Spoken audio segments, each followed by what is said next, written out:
وبارك على محمد وعلى آل محمد اللهم انفعنا بما علمتنا وعلمنا ما ينفعنا وزدنا علما وبارك لنا في علمنا وارزقنا الإخلاص في القول والعمل كاملا وعلما نافعا لا ينسى وتوفيقا دائما وصحة ويقينا وعافية آمين يا رب العالمين.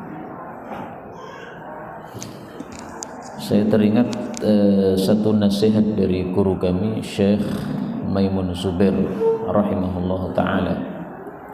Beliau mengatakan siapa yang ingin jadi ulama besar maka hendaklah mengkhatamkan Sahih Bukhari setiap Ramadan. Ini program beliau, khatam Sahih Bukhari setiap Ramadan. Saya hitung-hitung kalau kita mau khatamkan Bukhari setiap Ramadan berarti satu harinya kita membaca 50 halaman. Dan ini kayaknya cukup berat ya. Kalau kita ingin melatih mengkhatamkan Mukhtasar Bukhari dulu dalam setiap Ramadan, maka kita bisa membaca setiap harinya 20 halaman. Karena kitab Mukhtasar Bukhari ini isinya 600 halaman, sama dengan mushaf Quran ya, 600 halaman. Sehingga setiap hari kita baca sendiri 20 halaman, akan selesai Mukhtasar Bukhari dalam 1 bulan insyaallah ta'ala. Kalau sudah terbiasa mengkhatamkan kitab 1 bulan seperti itu, insyaallah kitab-kitab yang lain juga akan mudah dilakukan. Ini sekedar teringat kepada Syekhuna Maimun Zubair karena kemarin ada informasi istri beliau punya siapa enggak kenal saya wafat rahimahullah ta'ala. Baik, kita lanjutkan majelis sama at-tajridus shari. Sampai hadis berapa nih? 484.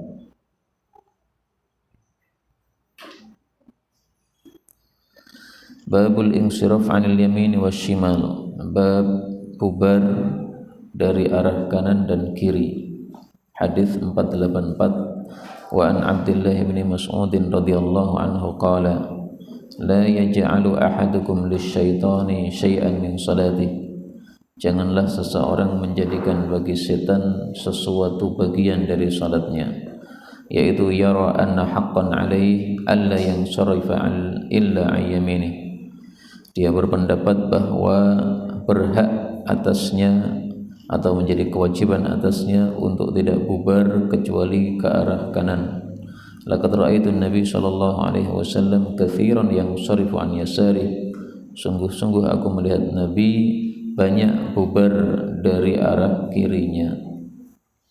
Hadis ini menunjukkan bahwa imam setelah salam untuk menghadap ke arah makmum itu boleh menghadapnya ke arah kanannya, boleh juga menghadapnya ke arah kirinya.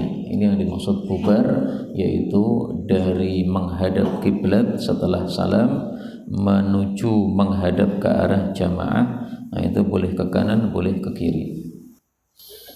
Tetapi memang lebih seringnya Rasulullah sallallahu alaihi wasallam itu bubarnya ke arah kanan, sebagaimana hadis yang diriwayatkan oleh Anas bin Malik. Dia mengatakan aktsaru ma ra'aitun nabiyya sallallahu alaihi wasallam yang sarifu an yaminih. Yang paling sering saya melihat Nabi itu adalah bubarnya ke arah kanan. Demikian juga hadis Jabir yang mengatakan bahwa kami suka berada di saf kanan karena Rasulullah setelah salam menghadap kepada kami, yaitu ke arah kanan. Nah, ini menunjukkan bahwa ke arah kanan lebih sering daripada ke arah kiri. Tetapi ketika meyakini bahwa itulah yang harus dilakukan, nah ini berarti kita menjadikan bagian salat kita untuk setan, karena meyakini sesuatu yang tidak diharuskan menjadi sesuatu yang diharuskan. Babu ma jaa fi thumil nayyi wal basal wal qurrah. Sebab apa yang datang tentang thum, yaitu bawang putih, an-nayyi yang mentah, wal basal dan bawang merah berambang, wal qurrah dan qurrah.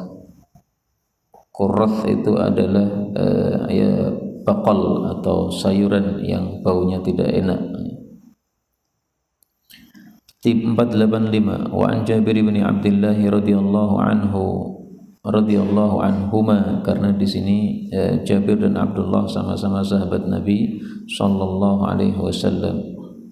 Qala an-nabiy sallallahu alaihi wasallam man akala min hadhihi asy-syajarah yuridu ath-thuma fala yaghshana fi masajidina. Qultu ma ya'ni bih? Qala ma urahu ya'ni illa ni'ahu. Saya menyangka beliau yang memaksudkan adalah yang mentahnya. Kalau matang enggak ada masalah. Wa qila illa natnahu, kecuali bau busuknya. Hadis ini menunjukkan bahwa orang yang sudah makan bawang, brambang atau yang sejenisnya yang mentah, yang baunya tidak enak, maka tidak diperbolehkan untuk langsung datang ke masjid kecuali sudah melenyapkan bau yang tidak enak tersebut. Karena kalau masih mentah maka baunya menyengat dahsyat, tapi kalau sudah dimasak maka tidak ada masalah karena baunya tidak menyengat. Sebagaimana perkataan Sayyidina Umar, falyumithuma tabkhan, hendaklah dimatikan dengan cara memasaknya. Kemudian para ulama berbeda pendapat apakah hukum ini khusus untuk masjid atau juga untuk tempat-tempat yang lain. Pendapat yang lebih bagus insyaallah ta'ala bahwa ini tidak khusus untuk masjid, tapi dimanapun tempat dimana kita berkumpul banyak orang, maka hendaklah menghindari hal-hal seperti ini karena akan mengganggu orang lain. Karena Rasulullah sallallahu alaihi wasallam bersabda, la darara wa la dirara. Maka penyebutan masjid bukan untuk pengkhususan. Sehingga misalnya ada kajian tidak di masjid, tentu saja tetap hal ini harus dijaga. 486 wa anhu radhiyallahu anhu anna nabiyya sallallahu alaihi wasallam qala man akala thuman aw basalan falyatazilna أو قال فليعتزل مسجدنا وليقعد في بيته. وأن النبي صلى الله عليه وسلم أتي بقدر فيه خضرات من بقول سيرا فوجد لها ريحا فسأل فأخبر بما فيها من البقول فقال قربوها إلى بعض أصحابه كان معه فلما رآه كره أكلها قال كل فإني أناجي من لا تناجي. Wa fi riwayatin utiya bi badrin yakni tabaqan, beliau didatangkan dengan satu wadah yang bundar, maka disebut badr yang arti asalnya adalah bulan purnama karena wadahnya tadi bundar seperti bulan purnama. Yakni tabaqan, yang beliau maksud adalah wadah. Kalau sekarang ya beri, fihi khadiratun, di dalamnya ada kehijau-hijauan yaitu sayuran tadi. Hadis ini sama dengan hadis sebelumnya bahwa orang yang makan bawang atau berambang mentah maka hendaklah menyingkiri masjid, yaitu hendaklah dia salat sendiri di rumah, kecuali kalau sudah melenyapkan bau busuknya maka boleh salat berjamaah di masjid. Dan hadis ini merupakan salah satu dalil sahnya salat di rumah bagi orang laki-laki. Karena kalau tidak sah salat di rumah, maka niscaya Nabi tidak mengatakan wal yaq'ud fi baitih. Waalaikumsalam warahmatullahi wabarakatuh. Kemudian diperselisihkan oleh para ulama bagaimana kalau bau yang tidak enak itu misalnya dari luka yang ada pada tubuh kita atau dari mulut kita, memang mulutnya bermasalah sehingga mulutnya bau. Apakah ini juga terkena hukum ini, tidak boleh datang ke masjid?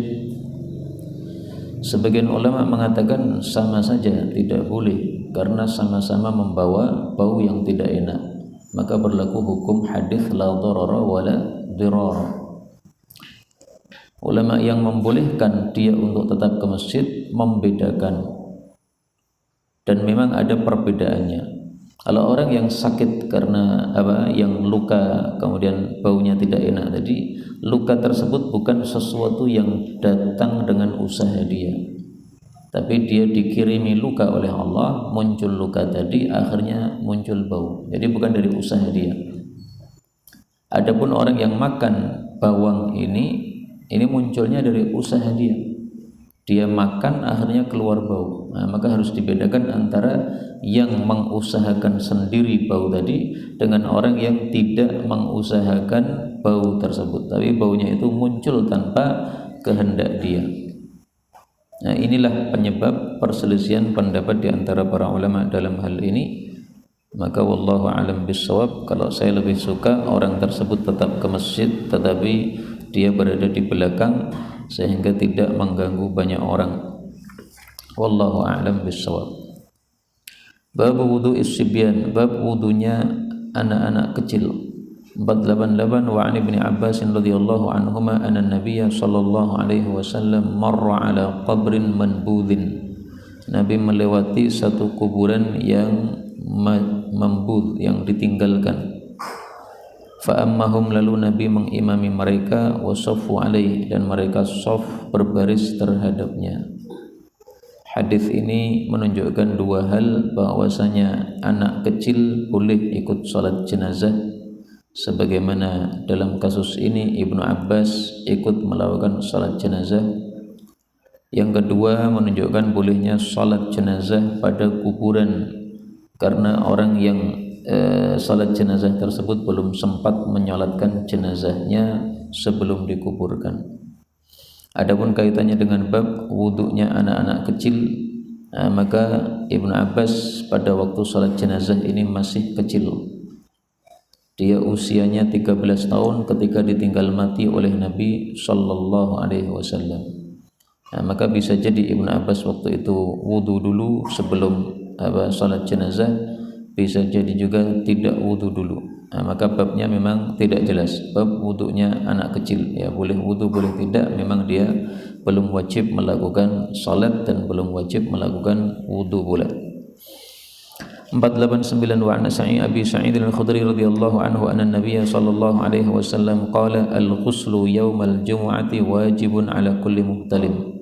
Mandi di hari Jumat wajib bagi orang yang sudah dewasa atau balik. Menunjukkan dua hal, bahwasanya mandi Jumat disyariatkan bagi orang yang sudah balik. Maka berarti anak kecil belum wajibun untuk melakukan mandi Jumat ini. Maka kalau untuk mandi Jumat tidak wajib, demikian juga untuk yang lainnya, yaitu untuk wudu, salat dan sebagainya. Kemudian hadis ini menunjukkan juga bahwasanya tanda balik itu adalah ihtilam, mimpi basah. Dan tanda balik dalam mazhab Syafi'i ada 3. Yang pertama mimpi basah, yang kedua usia 15 tahun, yang ketiga ketika sudah haid. Maka tanda yang ketiga ini untuk wanita secara khusus. Ini dalam mazhab Syafi'i. Dalam mazhab Hambali ditambahi satu lagi, yaitu ketika sudah muncul bulu kemaluan. Maka ada 4 berarti tanda balik. 490 wa Ibnu Abbas radhiyallahu anhu qala lahu rajulun syahidtal khuruj ma'a Rasulillah sallallahu alaihi wasallam qala na'am walaula makani minhu ma syahidtuhu, yakni min sigharihi. Atal alama, beliau mendatangi tanda alladhi inda dari kathir ibn salti thumma khataba thumma atan nisaa fa wa'adhahunna wa dhakkarahunna wa amarahunna an yatasaddaqna fa ja'alatil mar'ah tuhwi biyadiha, dia menjulurkan tangannya ila halqiha, kepada lingkarannya. Lingkaran maksudnya perhiasan-perhiasan yang melingkar seperti anting-anting, gelang, kalung dan sebagainya. Tulki fi thawbi Bilal, dia melemparkannya pada kainnya Sayyidina Bilal. Thumma ata huwa wa Bilalun al-baita. Al-baita maksudnya rumah Nabi sallallahu alaihi wasallam. Al-baita bukan Ka'bah ya, karena ini kondisinya berada di Madinah. Ini kaitannya dengan bab sama dengan tadi ya, Ibnu Abbas ikut salat Id, tidak disebutkan apakah wudu ataukah tidak. Nah, bisa jadi wudu, bisa jadi tidak. Maka kalau anak kita masih kecil disuruh salat, maunya salat tanpa wudu, ya biarkan. Yang penting apa? Dia salat. Nah, seperti anak saya yang nomor 2 itu, kalau saya bangunkan salat subuh, ayo salat subuh, maka dia mengatakan mau tapi enggak mau wudu. Kenapa? Dingin katanya. Ya udahlah, berangkat. Nah, nanti saya berangkatkan ke masjid, sampai di masjid saya suruh masuk ke tempat wudu, dia mau juga. Tapi pertamanya dia mengatakan enggak mau wudu. Nah, enggak usah dipaksa, karena masih kecil, masih anak-anak. Yang penting dia mau salat sudah bagus. Bab khurujin nisa ilal masajid bil laili wal ghalas. Bab keluarnya para wanita ke masjid pada waktu malam dan ghalas. Ghalas itu adalah awal dari waktu subuh, setelah akhir dari waktu malam, maka masih gelap gulita tapi sudah masuk subuh. 491 wa an ibni Umar radhiyallahu anhuma 'an Nabi sallallahu alaihi wasallam qala idza sta'dzanakum nisa'ukum bil lail, apabila wanita-wanita kalian minta izin di waktu malam ilal masjid, ke masjid, fadzanu lahun, maka izinkanlah untuk mereka. Hadis ini menunjukkan bolehnya para wanita salat jamaah di masjid. Dan diperselisihkan oleh para ulama apakah salat jamaah bagi wanita itu mandub atau mubah. Menurut Imam Tabari hanya mubah, tidak mandub. Karena Rasulullah sallallahu alaihi wasallam bersabda, khairu masajidin nisa qa'ru buyutihin. Sebaik-baik masjid bagi wanita adalah bagian dalam rumahnya. Sehingga hukum wanita ke masjid adalah mubah, tidak wajib, tidak juga sunnah. Kemudian dalam hadis ini disebutkan bil lail, minta izin ke masjid di waktu malam, maka izinkanlah. Berdasarkan kalimat bil lail, maka muncul perselisihan pendapat para ulama juga, apakah ini khusus untuk salat di malam hari atau berlaku juga untuk salat-salat yang lain. Abu Hanifah mengatakan ini khusus salat di waktu malam, berarti ini berlakunya untuk salat Isya dan salat subuh. Demikian juga maghrib karena sudah malam. Adapun salat siang, zuhur, asar, maka tidak sepantasnya wanita ke masjid. Karena apa? Karena kondisinya masih terang benderang sehingga dia terlihat oleh banyak manusia. Demikian yang dipilih oleh Abu Hanifah rahimahullahu ta'ala. Nah, sebagian lagi berpendapat sebaliknya, kalau malam hari diizinkan, berarti siang hari lebih diizinkan. Kenapa? Malam hari madzinnatul fitnah, adalah waktu seringnya terjadi fitnah. Karena malam hari zaman dulu tidak ada lampu, sehingga seorang wanita kalau pergi ke masjid malam hari bisa diganggu oleh laki-laki tanpa dia sadari. Sebagaimana kisah seorang sahabat Nabi yang cemburu kalau istrinya pergi ke masjid, tetapi karena disuruh oleh Nabi untuk mengizinkan istrinya ke masjid, maka dia mengizinkan istrinya ke masjid. Tapi di tengah jalan dia tunggu istrinya sembunyi, kemudian dia pegang pantatnya. Maka istrinya marah, kemudian balik ke rumah. Maka suaminya pulang dari masjid bertanya, loh katanya kamu ke masjid? Maka dia mengatakan, saya tidak akan lagi mau ke masjid. Manusia zaman sekarang sudah rusak akhlaknya. Kemudian dia cerita bahwa tadi berangkat ke masjid dipegang pantatnya oleh seorang laki-laki yang tak dikenal, padahal suaminya sendiri. Ini satu trik supaya istri tidak ke masjid. Maka dari sisi ini memang bahwa malam itu adalah madzinnatul fitnah, waktu sering terjadinya fitnah, sehingga kalau malam hari diizinkan berarti siang hari juga diizinkan. Kemudian perintah fa'dzanu lahun, izinkanlah wahai para suami terhadap istri-istri kalian. Ini juga diperselisihkan apakah perintah ini wajib ataukah perintah ini hanya sunnah. Kalau perintah ini wajib berarti suami tidak boleh melarang istrinya. Kalau perintah ini sunnah berarti suami boleh melarang istrinya, tapi lebih utamanya dia mengizinkan. Imam Baihaqi memilih pendapat bahwa perintah ini hanyalah sunnah, sehingga seandainya suami melihat paling bagusnya ini istri tidak diizinkan, boleh saja untuk tidak mengizinkan. Kitab yang ke-11 Kitabul Jumu'ah, boleh juga dibaca Al-Jum'ah, mimnya di sukun. Dan sesungguhnya sukun ini adalah bacaan yang asal, Jum'ah. Adapun dibaca dhammah itu karena ittiba', karena mengikuti dhammah yang ada sebelumnya, Al-Jumu'ah. Seperti min ba'di usrin yusra, ini boleh dibaca usurin yusura karena ittiba', tapi asalnya sebenarnya adalah sukun. Tapi untuk tilawah Al-Quran tidak boleh kita membaca mi yaumil jum'ah, karena tidak ada satupun dari qiraah mutawatirah yang membaca al-jum'ah, semuanya al-jumu'ah. Al-jum'ah dengan sukun itu ada dalam qiraah yang syadz. Kalau tidak salah qiraah Imam A'mash yang membaca dengan al-jum'ah. Babu fardil jumu'ah, bab wajibnya Jumatan. 492. Wa an Abi Hurairah radhiyallahu anhu annahu sami'a Rasulullah sallallahu alaihi wasallam yaqul nahnu al-akhirun as-sabiqun yaumal qiyamah. Nahnu al-akhirun, kamilah umat akhir, maksudnya fid dunya, di dunia ini kita umat terakhir. Tetapi as-sabiquna yaumal qiyamah, umat yang mendahului besok pada hari kiamat, yaitu didahulukan oleh Allah hisabnya, didahulukan oleh Allah masuk jannahnya. Semoga kita masuk jannah tanpa hisab, tanpa azab. Amin ya rabbal alamin. Jadi kata-kata yaumal qiyamah ini berkaitan dengan as-sabiqun, tidak berkaitan dengan al-akhirun. Baida annahum, hanya saja mereka, utul kitab min qablina, thumma hadha yawmuhum alladhi furida alaihim fakhtalafu fih.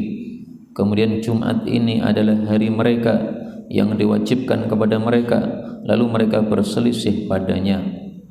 Maksudnya orang-orang Yahudi dulu diberitahu oleh Nabi Musa alaihissalatu wassalam, Allah mewajibkan kita ibadah di hari Jumat, fadilahnya hari Jumat ini. Maka Bani Israel tidak sependapat dengan perkataan Nabi Musa. Mereka mengatakan, wahai Nabi Musa, lebih bagusnya hari Sabtu, kita ibadahnya hari Sabtu saja, tidak usah hari Jumat. Maka Allah Subhanahu wa taala mewahyukan kepada Nabi Musa, da'hum wa makhtaru, ya sudah, biarkan mereka memilih hari Sabtu, enggak ada masalah, diizinkan oleh Allah Subhanahu wa taala. Itu yang dimaksud fakhtalafu fih, mereka tidak mau sependapat dengan Nabi Musa alaihi salatu wassalam. Dan ini sebagai contoh hadis Nabi yang mengatakan waqtilafuhum ala anbiya'ihim fa innama ahlakal ladzina min qablikum kathratu masailihim waqtilafuhum ala anbiya'ihim. Contohnya dalam kasus ini, fahadanallahu, maka Allah pun menunjuki kami, yaitu terhadap hari Jumat. Kita diwajibkan ibadah Jumat, kita tidak protes. Ini adalah hidayah dari Allah Subhanahu wa taala. Fannasu lana fihi tab'un, al-yahudu ghadan wan nasara ba'da ghadin. Jadi di dunia kita lebih awal ibadahnya Jumat, Yahudi Sabtu, Nasara Ahad. Demikian juga besok di hari kiamat, umat Nabi Muhammad sallallahu alaihi wasallam masuk jannah duluan, baru Yahudi masuk jannah, lalu Nasrani masuk jannah. Tentu saja yang dimaksud Yahudi Nasrani masuk jannah adalah Yahudi Nasrani yang asli. Karena Yahudi itu istilah dulu pertama kali muncul adalah umat Islam pengikut Nabi Musa alaihissalatu wassalam. Begitu Nabi Musa wafat, maka Yahudi pecah, ada yang masih mengikuti ajaran beliau yang murni, ada yang kemudian merubah pendapatnya, hanya mengikuti Nabi Musa, tidak mau mengikuti Nabi setelahnya. Itulah makna Yahudi yang kedua, yaitu yang hanya mengikuti Nabi Musa dan tidak percaya dengan Nabi setelahnya. Nasara juga begitu. Asli Nasara dulu adalah umat Islam yang mengikuti Nabi Isa alaihissalatu wassalam. Setelah Nabi Isa wafat, maka mereka pecah. Ada yang masih mengikuti ajaran yang murni, ada yang kemudian tidak percaya Nabi siapapun setelah Nabi Isa alaihissalatu wassalam. Maka Yahudi disebut Yahudi karena mereka mengatakan inna hudna ilaik, sesungguhnya kami tobat kepada Engkau ya Allah. Dan Nasara disebut Nasara karena mereka mengatakan nahnu ansarullah, kami penolong-penolong Allah. 493. Wa an Abi Sa'id radhiyallahu anhu qala asyhadu ala Rasulillah sallallahu alaihi wasallam qala al-ghuslu yawmal jum'ati wajibun ala kulli muhtalimin wa ayyastanna wa ayyamasa tiban in wajada. Mandi pada hari Jumat wajib atas setiap orang yang sudah dewasa.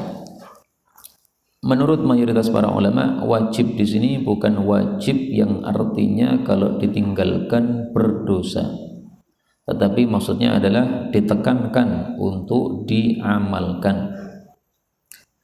Kenapa? Dua hal.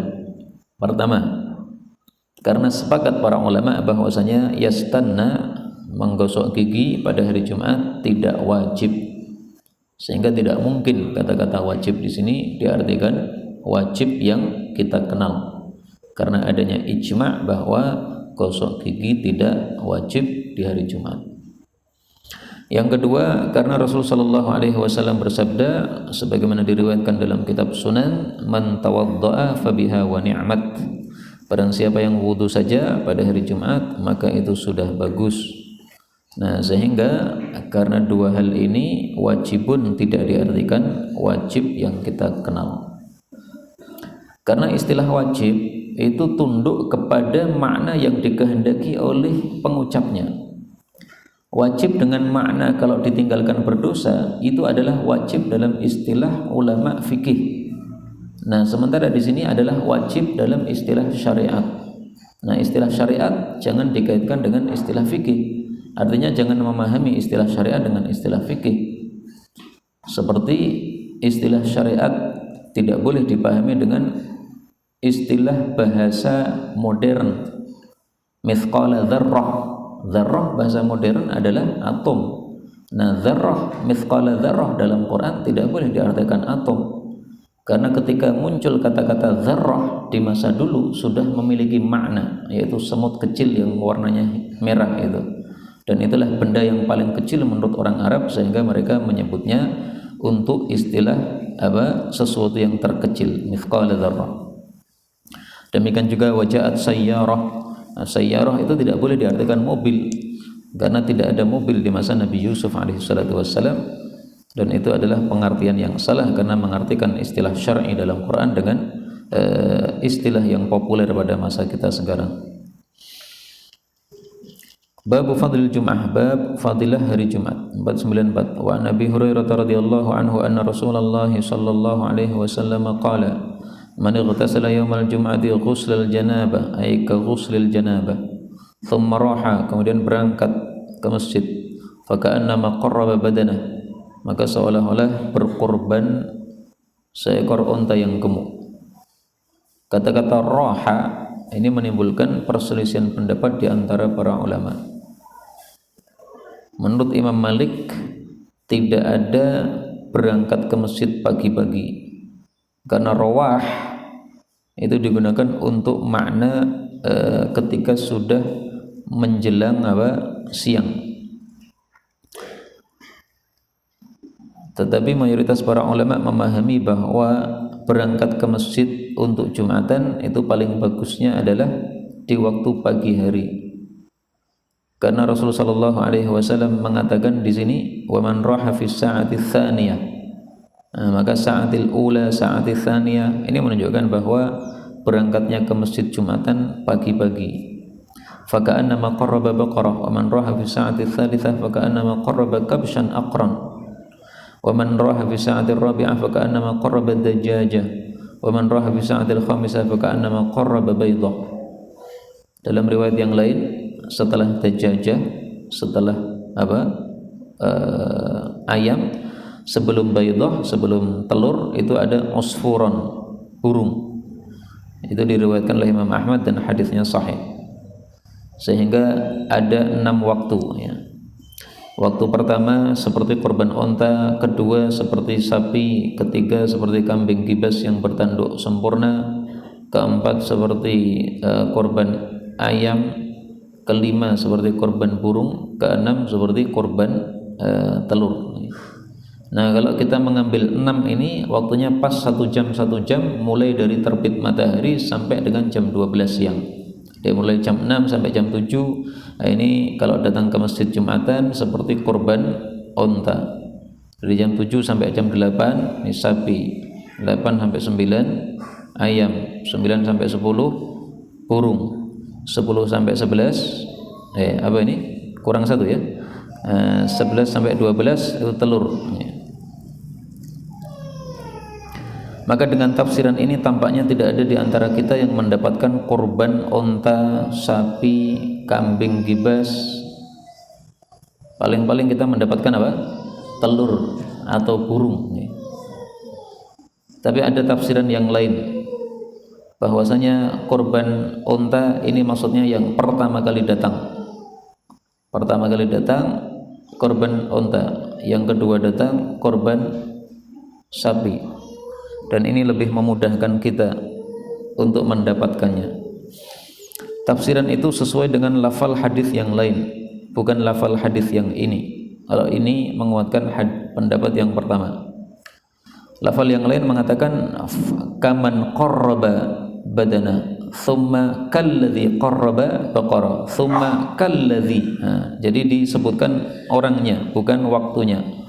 Maka dengan sebab itu muncul 2 pendapat dalam hal ini. Mudah-mudahan pendapat yang kedua yang benar. Amin ya rabbal alamin. Pendapat yang pertama yang benar, susah, kita tidak pernah berkorban onta. Tapi saya temukan dalam kitab Abu Syamah, beliau mengatakan sunnah di masa sahabat Nabi atau sunnah di masa salaf yang pertama kali ditinggalkan orang itu adalah sunnah berpagi-pagi menuju ke masjid pada hari Jumat. Maka beliau mengatakan di masa salaf dulu pagi hari ke masjid menuju Jumatan itu ramainya seperti hari raya Idul Fitri. Wallahu a'lam bishawab. Dalam kitabnya Abu Syamah, lupa judulnya apa, Sunan Awal Muqtada atau sekitar itu. Kemudian fa idza kharajal imam hadaratil malaikatu yastami'una adz-dzikr wa kharajal imam ay qama liyakhutub. Yastami'una adz-dzikr maksudnya yastami'una al-khutbah. Maka hadis ini menafsirkan kalam Allah dalam Al-Qur'an fas'au ila dzikrillah. Dzikrillah maksudnya apa? Khutbah Jumat. Babud duhni lil jumu'ah, bab minyak wangi untuk Jumatan. 495. Wa an Salman al-Farisi radhiyallahu anhu qala Nabi sallallahu alaihi wasallam la yaghtasilu rajulun yawmal jum'ah wa yatatahharu mastata'a min tuhrin wa yaddahinu min duhnihi aw yamassu min tibi baitihi thumma yakhruj fala yufarriq baina ithnain thumma yusalli ma kutiba lahu thumma yunsitu idza takallama al-imam illa ghufira lahu ma bainahu wa bainal jum'atil ukhra. Hadis ini menunjukkan disyariatkannya memakai wangi-wangian pada hari Jumat karena kita akan kumpul dengan banyak orang sehingga menimbulkan bau yang wangi menyenangkan orang lain. Menunjukkan juga fadilah mendatangi Jumatan dengan syarat-syarat yang sudah disebutkan dalam hadis ini, yaitu diampuni dosa-dosanya sampai 1 pekan. Dalam hadis yang lain disebutkan wa ziyadah 3 ayyam, ditambah 3 hari diampuni dosa-dosanya oleh Allah Subhanahu wa taala, berarti 10 hari. Kemudian kalimat ini yusalli ma kutibalah, dia melakukan salat apa yang ditetapkan oleh Allah untuknya. Ini menurut para ulama adalah hasungan untuk memperbanyak salat sunnah pada saat kita menunggu Jumatan di khutbah Jumat dimulai. Maka tidak seperti yang dilakukan oleh rata-rata orang, salat 2 rakaat kemudian duduk sudah selesai sampai khutbah datang. Ini semestinya 2 rakaat zikir, 2 rakaat lagi zikir, 2 rakaat lagi zikir. Atau seperti Ibnu Umar, yutilus shalah qabla al-jum'ah, salat sunnahnya panjang sekali sebelum Jumat.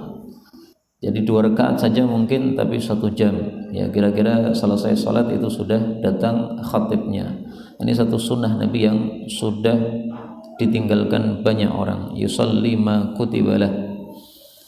Maka perlu dihidupkan sunnah ini untuk supaya berkah ilmu kita, karena mengamalkan ilmu yang sudah kita pelajari. 496. Wa an Ibnu Abbas radhiyallahu anhuma annahu qila lahu dzakaru anna Nabiy sallallahu alaihi wasallam qala ightasilu yaumal jum'ah waghsilu ru'usakum. Mandilah pada hari Jumat dan basuhlah kepala-kepala kalian. Hadis ini menjelaskan hadis yang lain yang mengatakan man ightasala yaumal jumu'ati wa ghassala. Barang siapa yang mandi Jumat dan ghassala. Ghassala itu maksudnya adalah membasuh kepalanya, mandi keramas kepalanya, rambutnya dibasuh juga. Meskipun sebagian ulama mengartikan ghassala itu adalah jima', karena jima' itu membuat mandi istrinya. Ghassala zaujatahu. Wa illam takunu junuban wa asibu minat tibi faqala ammal ghuslu fana'am wa ammat tibu fala adri. Jadi maksudnya Ibnu Abbas tidak tahu apakah Nabi SAW rawinya tidak tahu bahwasanya apakah Nabi SAW mengatakan asibu minat tib sebagaimana diriwayatkan oleh Ibnu Abbas ataukah tidak. Mohon maaf ya, Ibnu Abbas ditanya tentang hadis ini, maka dia mengatakan ammal ghuslu fana'am, adapun mandi ya Nabi mengatakan, wa ammat tib fala adri, adapun minyak wangi saya tidak tahu apakah Nabi mengatakan ataukah tidak. Ini kan bukan hadisnya Ibnu Abbas ya, tapi hadis yang ditanyakan kepada Ibnu Abbas. Dzakaru anna Nabiy sallallahu alaihi wasallam. Tapi hadis yang menyuruh kita untuk memakai parfum ketika mau Jumatan itu sahih dari hadis yang sebelumnya tadi, dari hadis Salman Al-Farisi radhiyallahu anhu. Maka dalam hal ini berlaku kaidah yang mengatakan al-alim hujjatun ala man la ya'lam. Yang mengetahui adalah hujjah bagi yang tidak mengetahui. Sehingga didahulukan perkataan Salman yang mengatakan disunnahkan memakai parfum atas perkataan Ibnu Abbas yang mengatakan la adri, saya tidak tahu apakah Nabi menyuruhkan parfum ataukah tidak. Alladzi lahu ilmun hujjatun ala man la ya'lam. Adapun hadis 49 tadi ada nama Salman Al-Farisi, maka diperselisihkan apakah Salman ini usianya 250 tahun ataukah tidak. Yang mengatakan usianya Salman 250 tahun karena dalam biografi beliau memang usianya panjang sampai 250 tahun. Yang mengingkari hal itu beralasan karena riwayatnya tidak sahih. Maka ini termasuk riwayat-riwayat yang terkenal tetapi tidak sahih sanadnya. Babun yalbasu ahsana ma yajid, bab memakai paling bagusnya apa yang dia dapatkan, yaitu baju. 497. Wa an Umar radhiyallahu anhu annahu wajada hullatan siyara'a. Boleh juga dibaca hullata siyara'a dengan mudhaf ilaih. Hullatan siyara' itu adalah baju sutra yang murni sutra semuanya, tidak ada campuran sama sekali padanya, sutra 100%. Disebut siyara karena ada corak garis-garis seperti suyur. Suyur itu adalah tali-tali ya, sehingga coraknya seperti itu. Inda babil masjid, di dekat pintu masjid. Maksudnya dijual di dekat pintu masjid. Ini menunjukkan bolehnya jual beli di dekat masjid atau di luar masjid. Faqala ya Rasulullah law ishtaraita hadhihi falabistaha yawmal jum'ah walil wafdi idza qadimu alayk. Faqala Rasulullah sallallahu alaihi wasallam innama yalbasu hadhihi man la khalaqa lahu fil akhirah. Thumma ja'at Rasulullah sallallahu alaihi wasallam minha hulal fa'ata Umar bin Al-Khattab minha hullah Faqala Umar ya Rasulullah kasautaniha wa qad qulta fi hullati utaridin ma qulta. Hullati utarid, utarid ini nama penjualnya. Jadi ada sahabat Nabi bernama Utarid yang menjual sutra di dekat pintu masjid tadi. Nah, maka Sayyidina Umar ketika diberi sutra oleh Nabi, dia ingatkan, oh dulu hullahnya Utarid Anda larang untuk dipakai. Nah, sekarang kenapa Anda malah kasih saya sutra? Qala Rasulullah sallallahu alaihi wasallam, inni lam aksukaha litalbasaha, fakasaha Umar bin Al-Khattab radhiyallahu anhu akhallahu bi Makkah musyrikan. Akhirnya sutra itu diberikan oleh Sayyidina Umar kepada saudaranya yang kafir di Mekah. Dan ini menunjukkan bolehnya saling menghadiahi dengan orang-orang kafir. Misalnya orang kafir tetangga kita, atau orang kafir kerabat kita, atau orang kafir kenalan kita, tidak ada masalah. Padahal saling menghadiahi ini akan menimbulkan saling cinta, karena Rasulullah bersabda tahadu tahabu, saling menghadiahkan maka akan saling cinta. Maka cinta kepada orang kafir tidak dilarang apabila cintanya itu bukan karena agama. Adapun yang dilarang oleh Allah Subhanahu wa taala itu adalah cinta karena agama. Allah mengatakan innaka la tahdi man ahbabta. Engkau tidak bisa menunjuki orang yang engkau cintai, yaitu siapa? Abu Talib yang mati dalam kondisi kafir. Nah, maka kalau tidak boleh mencintai orang kafir secara mutlak, maka ayat ini tidak berlaku kalau begitu. Tapi ayat ini masih berlaku, tidak mansukh sama sekali. Seorang muslim boleh menikahi wanita kafir apabila kafirnya adalah ahli kitab. Nah, kalau sudah saling menikah pasti akan muncul apa? Saling cinta. Nah, saling cinta enggak ada masalah.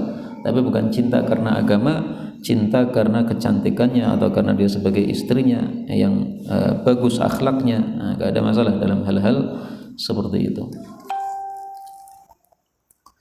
Bab siwak yaumul Jum'ah, bab siwak pada hari Jumat. 498 wa an Abi Hurairah radhiyallahu anhu qala qala Rasulullah sallallahu alaihi wasallam laula an asyqa ala ummati aw qala ala an-nasi la amartuhum bis siwak ma'a kulli salah. Wa an Anas radhiyallahu anhu qala qala Rasulullah sallallahu alaihi wasallam aktsartu alaikum fis siwak. Hadis ini menunjukkan disunnahkannya melakukan siwak sebelum salat. Dan siwak itu paling utamanya dengan kayu arok, karena manfaat-manfaatnya yang sangat banyak. Tapi dengan apapun termasuk dengan sikat gigi itu sudah sah bersiwak. Bahkan dengan jarinya orang lain itu juga sah bersiwak. Jadi misalnya sikat giginya lagi hilang, kita pinjam tangannya teman kita, pinjam tanganmu untuk saya siwak, ini sudah sah. Tapi kalau tangan kita sendiri untuk bersiwak, maka ini tidak sah sebagai siwak. Kenapa? Karena seolah-olah kita tempelkan anggota tubuh kita dengan anggota tubuh kita yang lain. Lidah ditempel-tempelkan pada gigi, itu bukan bersiwak. Nah, maka lidah anggota tubuh kita, jari kita juga anggota tubuh kita, maka tidak sah sebagai siwak. Demikian dijelaskan oleh para ulama, wallahu a'lam. Kemudian hukumnya siwak adalah sunnah secara mutlak dalam segala kondisi. Kemudian sunnah muakkadah untuk kondisi-kondisi tertentu, yaitu sebelum sholat, sebelum baca Quran, sebelum wudu, ketika masuk rumah, ketika bau mulut berubah, dan yang lain-lain yang disebutkan oleh para ulama. Kemudian Nabi SAW memperbanyak menyuruh siwak itu karena banyaknya manfaat-manfaat siwak. Pernah saya kumpulkan minimal ada 14 manfaat siwak. Tapi karena banyak 14 saya juga tidak hafal. Salah satunya adalah menguatkan daya hafal bersiwak.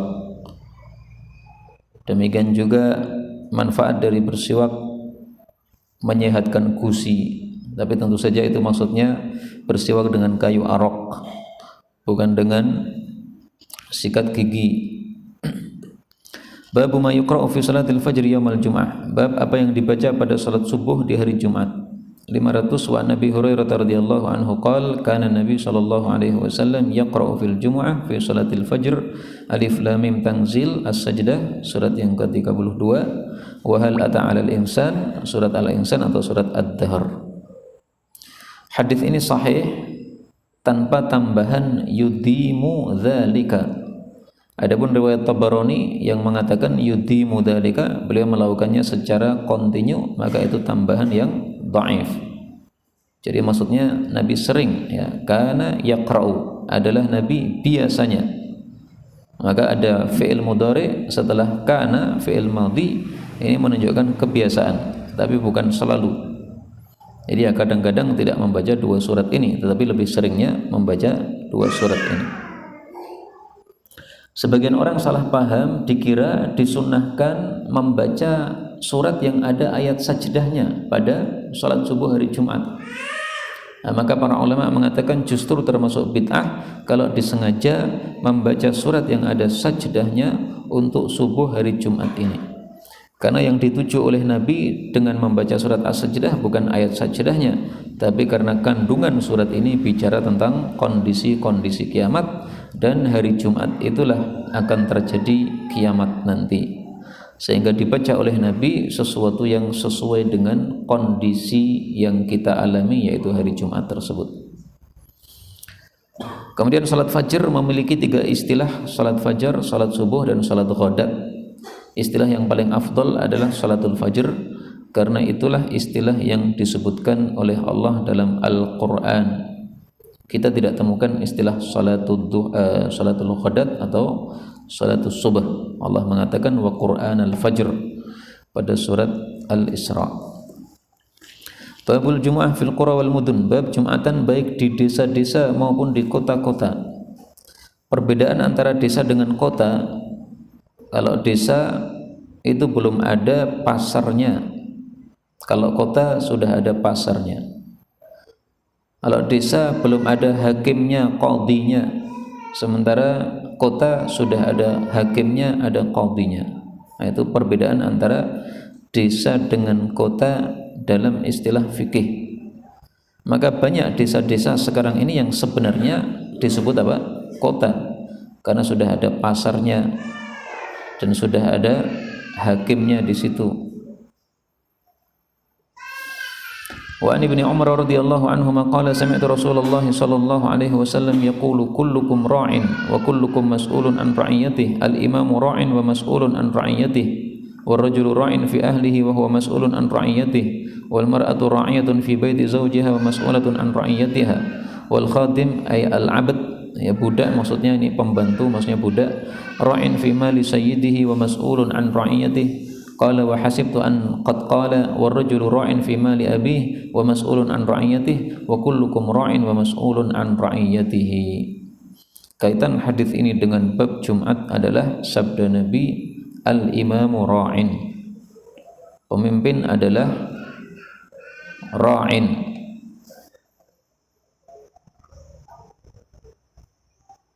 Ra'in itu apa?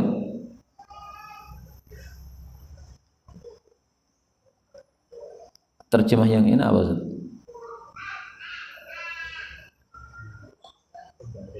Kenapa? Kenapa? Penggembala. Kan nggak cocok kalau untuk pemimpin.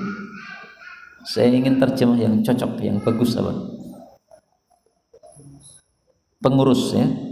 Nah, jadi ra'in itu yang mengurusi rakyat, maka al-imamu ra'in, ya pengurus. Wa mas'ulun, dan dia akan ditanyai an ra'iyatih, tentang rakyat yang dia urusi. Nah, maka itulah kaitannya dengan Jumatan. Wajib pemimpin untuk mengadakan Jumatan di tempat wilayah dia. Kalau tidak ada Jumatan sama sekali, dia berdosa, karena dia yang wajib untuk menegakkan hal tersebut. Karena itu kondisi corona yang dulu pernah terjadi, kemudian ditutupnya masjid untuk Jumatan, ini satu perkara yang batil, karena Jumatan adalah sesuatu yang diwajibkan oleh Allah Subhanahu wa taala. Sampai di sini dulu insyaallah. Barangkali ada soal atau ada tambahan, dipersilahkan. Fadhal. Apa Ustaz? Qurrat. Apakah timun ada baunya yang tidak enak, Ustaz?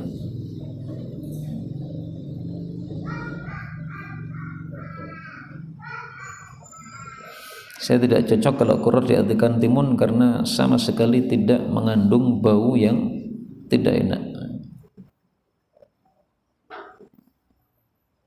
Kecuali kalau ada timun yang memang baunya tidak enak. Karena ini maksudnya adalah makanan-makanan yang dimakan mentah yang baunya tidak enak. Kalau timun malah tampaknya membersihkan, ya. Jadi seger mulutnya. Fadhal Ustaz. Perbuatan memberikan pakaian ke orang musyrik tadi. Iya. Itu kalau kita ada bangkai diberikan kepada orang kafir gitu. Bangkai diberikan kepada orang kafir untuk dimakan maksudnya.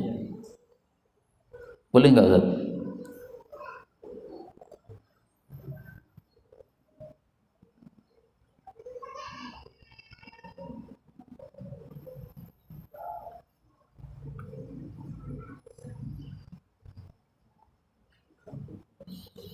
Mungkin ada dua pembahasan, ya. Pembahasan pertama, apakah bangkai bagi agama Yahudi Nasrani diharamkan atau tidak? Kalau diharamkan bagi agama mereka, ya tentu saja kita tidak boleh memberikan. Pembahasan yang kedua, apakah orang-orang kafir itu berlaku terhadap mereka syariat-syariat Allah Subhanahu wa taala? Pendapat yang lebih bagus insyaallah taala bahwa orang-orang kafir berlaku terhadap mereka syariat-syariat Allah Subhanahu wa taala. Karena Allah mengatakan wa wailul lil musyrikin alladzina la yu'tuna zakah. Celaka orang-orang musyrik yang tidak membayarkan zakat. Nah, maka orang musyrik dosa karena tidak zakat, dosa karena tidak salat, dosa karena tidak puasa, dosa karena tidak macam-macam, okay? Termasuk dosa karena makan bangkai, dosa karena makan babi. Ya, semua hukum-hukum syariat Islam ini berlaku untuk orang-orang kafir. Itu pendapat yang lebih bagus insyaallah taala. Maka kalau kita mengikuti pendapat tersebut berarti tidak boleh memberikan bangkai kepada orang kafir yang akan memakannya. Tetapi kalau untuk tidak dimakan tidak ada masalah insyaallah taala. Ada yang lain? Fadhal. Orang yang tidak ikut sholat Jumat berjamaah itu apakah dia sholat 4 atau 2? Menurut salaf bahwa orang yang tidak Jumatan sholatnya zuhur, sehingga kalau dia sholat di rumah maka sholatnya 4 rakaat. Ini menurut pendapat salaf. Seingat saya pernah mencari pendapat yang tetap 2 rakaat dimanapun berada. Saya temukan kalau tidak salah itu dalam kitab Al-Muhalla, ya, disebutkan pendapat yang menyebutkan hal itu. Tapi saya lupa apakah di Muhallanya atau di footnote-nya Muhalla. Saya lupa. Tampaknya di footnote-nya Muhalla, ya. Ada yang mengatakan seperti itu, tapi pendapat yang syadz, sehingga tidak usah diikuti, ya. Kita ikuti pendapat jumhur salaf saja. Fadhal. Tentang mencintai orang kafir itu di surat Al-Mumtahanah yang pertama itu tafsirannya bagaimana? Yang mana?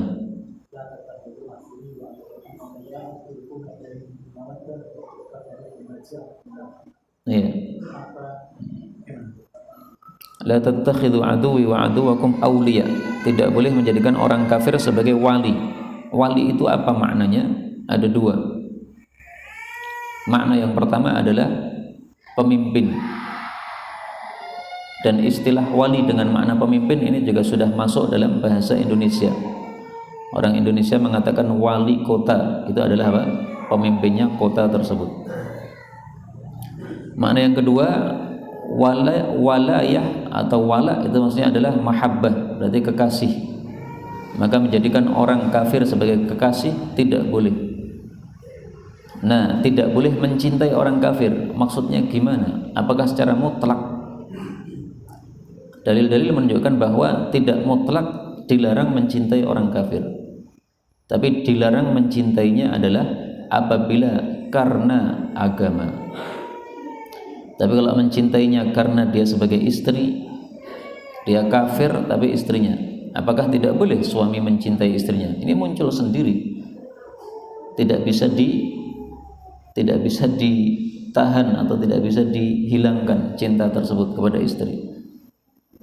Atau tadi ya, cinta karena pamannya. Nabi cinta kepada Abu Thalib bukan karena agama tapi karena paman. Innaka la tahdi man ahbabta. Seseorang mencintai keluarganya ini kan sesuatu yang muncul sendiri. Tabiatnya manusia begitu itu. Maka kalau mendengar keluarganya mendapatkan nikmat ini itu ikut senang. Nah, itu tabiat manusia, enggak ada masalah. Tapi kalau cinta karena agama, maka itulah yang bermasalah. Demikian juga mudzaharah kepada orang kafir. Mudzaharah itu membantu orang kafir. Kalau membantunya ini karena agama, maka murtad. Tapi kalau membantunya bukan karena agama tapi karena dunia, itu hanya fasik, tidak murtad. Seperti yang dilakukan oleh Hatib bin Abi Balta'ah. Dia membantu orang-orang kafir dengan membocorkan rahasia Fathu Makkah dari Nabi SAW. Apakah dihukumi murtad? Tidak. Kenapa? Karena dia membantunya bukan karena agama, dia membantunya semata-mata karena dunia. Dia mengatakan, saya punya keluarga di Mekah, tidak ada satupun yang melindungi mereka. Saya ingin punya jasa kepada orang-orang kafir, dengan sebab jasa ini mereka akan lindungi keluarga saya. Ini berarti kan dalam hal dunia belaka. Karena itulah para ulama membedakan antara mudzaharah kepada orang-orang kafir menjadi dua. Apabila karena agama itulah yang murtad, apabila karena dunia maka tidak murtad tetapi fasik. Menyelisih penjelasan ini Al-Imam Muhammad bin Abdul Wahhab, imamnya Wahabi, yang mengatakan bahwa mudzaharah kepada orang kafir mutlak, secara mutlak adalah murtad. Ini satu penjelasan yang salah, yang menyebabkan, yang menyelisih seluruh ulama-ulama sebelum beliau, yang menyebabkan Syekh Al-Kashmiri, penulis syarah Sahih Bukhari, mengatakan Muhammad bin Abdul Wahhab rajulun ablah ahmak, orang yang pandir, yang pikirannya dungu. Sebenarnya bukan orang dungu, tapi maksudnya dalam hal ini dan beberapa hal yang lain dia salah. Beliau pintar-pintar ya, ulama, tetapi ada kesalahan pada beberapa hal, salah satunya ini. Beliau menyelisih seluruh ulama-ulama yang lain yang mengatakan bahwa mudzaharah kepada orang kafir itu dibagi dua macam.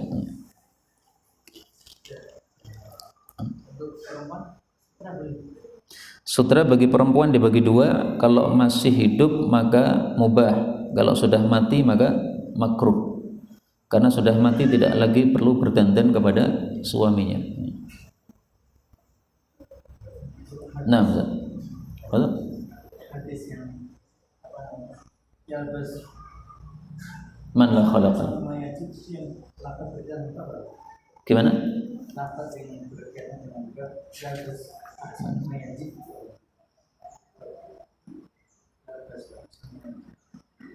Ya ini tadi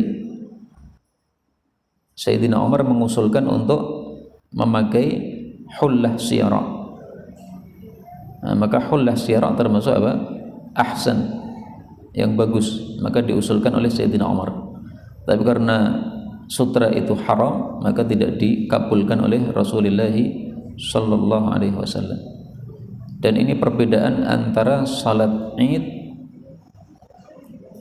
dengan salat Jumat.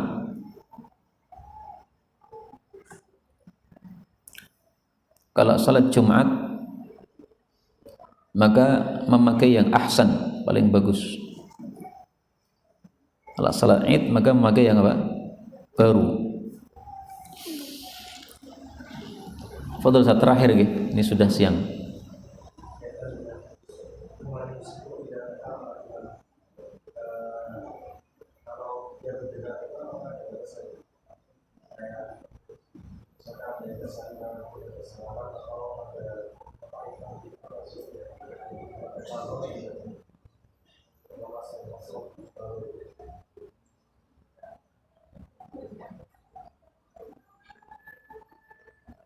Menggerakkan kotak infak ketika khutbah Jumat atau salaman ketika khutbah Jumat, apakah itu membatalkan fadilah Jumat?